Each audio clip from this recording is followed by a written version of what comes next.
let this Zoom live casting begin. And then here we are. Okay, great. My rabbi said to me, I've often found him repeating the verse over and over again when he was reading the Torah for us. And I found that, I went over to him and I asked him, like, Rabbi, why are you repeating this verse so many times?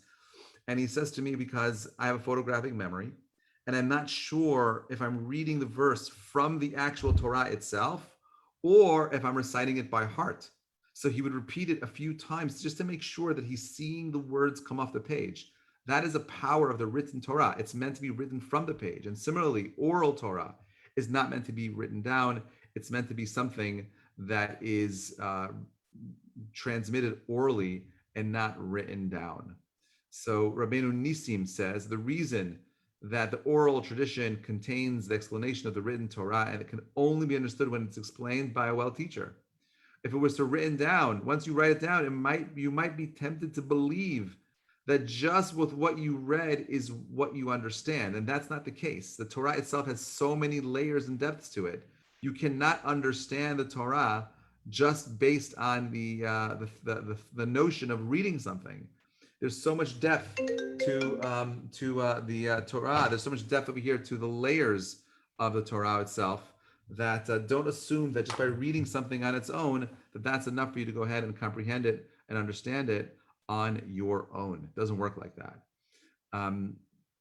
Now, Rabbi Tzedek Cohen says you cannot compare that which one teacher says to that which is written in a book. For speech issues, from the depth of the heart, while the written word cannot capture the depth. Meaning, if I go ahead and I try to impart wisdom to you, there's so much that the text doesn't give me. It doesn't give me the emotion, doesn't give me the seriousness of what's being read. I could read the same thing in monotone, and I could read the same thing with such passion. It depends on how you're hearing the information. And therefore, there's a difference between how certain pieces of information are handed down from generation to generation. And this is one of the reasons why we did not write it down. It had to have been maintained orally. So the oral Torah is not to be written down. It's not meant to be published in any way because, then you publish everything in a book, but we're afraid that it's going to lose its deeper meaning. And the question is, again, why was it written down? So it was written down not out of convenience, but rather out of necessity. And this is the Gemara in Rashi. It's a Rashi in Gittin. He says, and Rashi says, and the words transmitted orally, you are not at liberty to write. From here we learn that the Talmud was only permitted to be written down out of fear that it would have been forgotten. The writing of the Mishnah was a historical necessity to prevent the oral Torah from being lost. With the loss of our sovereignty in the land of Israel by the Romans, the destruction of the temple, and the exile of Jews so many times, people did not have the peace of mind necessary of the great rigorous demand of mastering the oral Torah. So out of the fear of it being forgotten, it was written down, okay? Not because this is the ideal way of transmitting it, okay? The legal basis for publishing the oral Torah came from the verse of something called Hora'ah Sha'ah, that there's a unique time of where we're afraid of losing an aspect of our Judaism. And as a result of this, we were allowed to write it down out of the fear and the danger of the oral Torah being forgotten completely. The Torah does not survive without this transmission. And this is what the Gemara and with the commentary in Rashi says in Gittin as well. He says that Rabbi Yochanan and Rabbi Shimon ben Lakish used to pursue written copies of Agadah on Shabbat. Peruse written copies of the Agadah on Shabbat, but Agadah may not be written down. Nevertheless, since it was not possible otherwise not to write it down, there's a time to act for God. They voided your Torah. If circumstances call for a rule to be instituted sincerely from heaven's benefit, they may go override the words of Torah for as long as it is necessary. This is a very deep rule.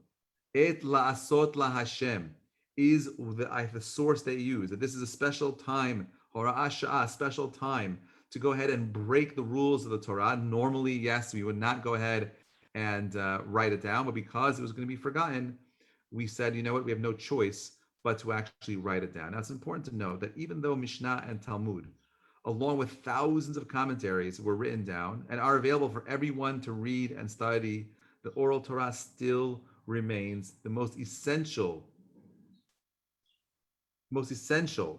that it remains orally. And this is why, by the way, when you ever learn a Mishnah, when you ever learn a Gemara, it was written in a very weird way. And it's hard to understand.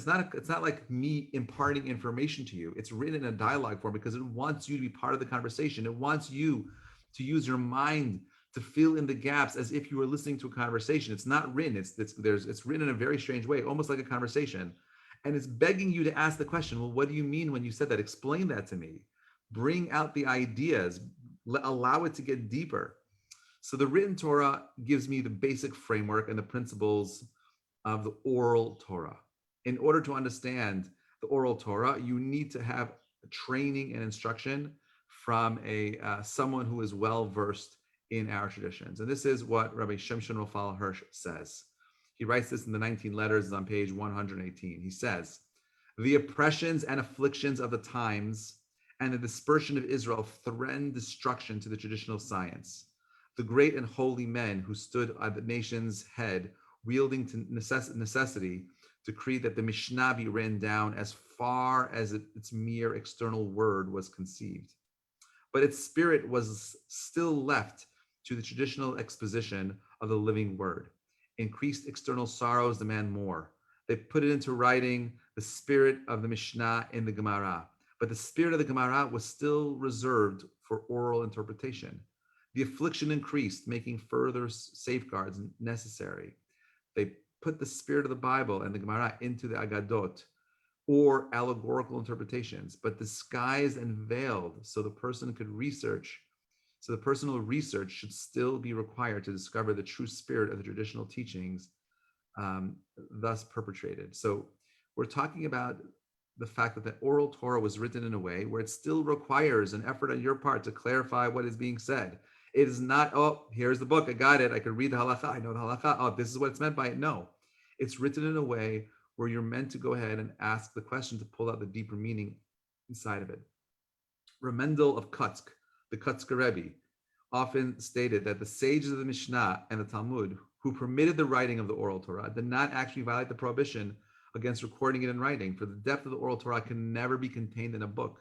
No matter how much we wrote down, there's still so much empty, which is why rabbis, we're writing books for 2,000 years. How are they coming up with all this material?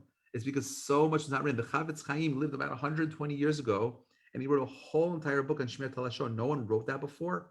Where were all the rabbis for 2,000 years? And the answer is yes, there's still so much that remained orally that was not written down. And you have different rabbis in different generations throughout the last 2,000 years of history writing down these things that are forgotten. It takes a lifetime of thinkers and wise men to write down all that is contained in the oral tradition. So let's go over again. Ideally, the Torah should never have been contained in the writings at all. It was supposed to always remain just that, oral.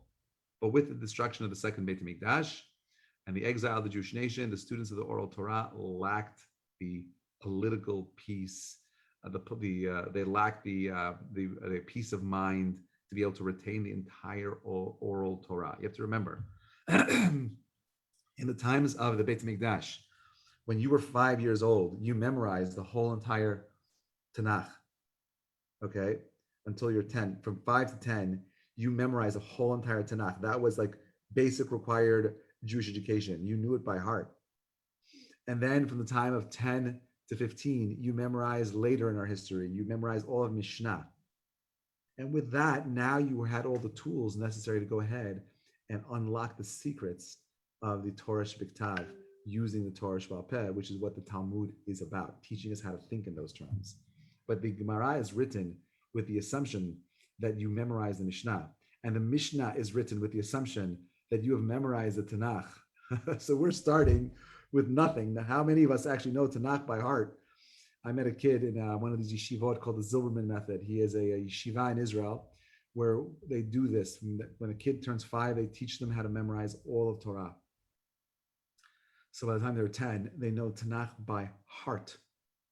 So I asked this kid, I'm like, chapter verse, Leviticus 27:5. Knew the pasuk right away. I tested them; they knew everything. I tested another kid, Mishnah, all six tractates of Mishnah. The guy knew it by heart. Our education is so lacking. We think we understand the Gemara. We think we understand the Mishnah. We think we understand the Torah. We don't understand. We have such a small understanding of it. When we commit ourselves to that level of depth, of really internalizing the message, the words, it's only then do we begin to comprehend what the Torah is. So the Torah consists, again, the written Torah consists of the 5 books of Moses, the Chumash, the Navi, the prophets, and the writings. Okay, those books are the moral and ethical teachings of our people. It's also the historical accounts of creation, the birth of mankind, the development of the Jewish people, and so on and so forth. The written Torah is much more than just a chronicle of our history. It is the means of forging and fostering a relationship with God. That's what the Taryag mitzvot are, the 613 mitzvot of the Torah, that we bind ourselves to God. It's about how we build that relationship. What is the Oral Torah? The Oral Torah, Baruch atah Adonai Eloheinu melech haolam shehakol nihiyah b'dvaro. I needed that. The Oral Torah was written. The Oral Torah was not written.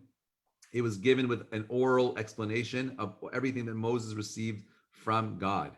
The whole of Tanakh came with a oral tradition and how it's meant to be understood. What is the relationship between these two things? So the Oral Torah describes the relationship. The Oral Torah describes the relationship that we have with God through the text itself.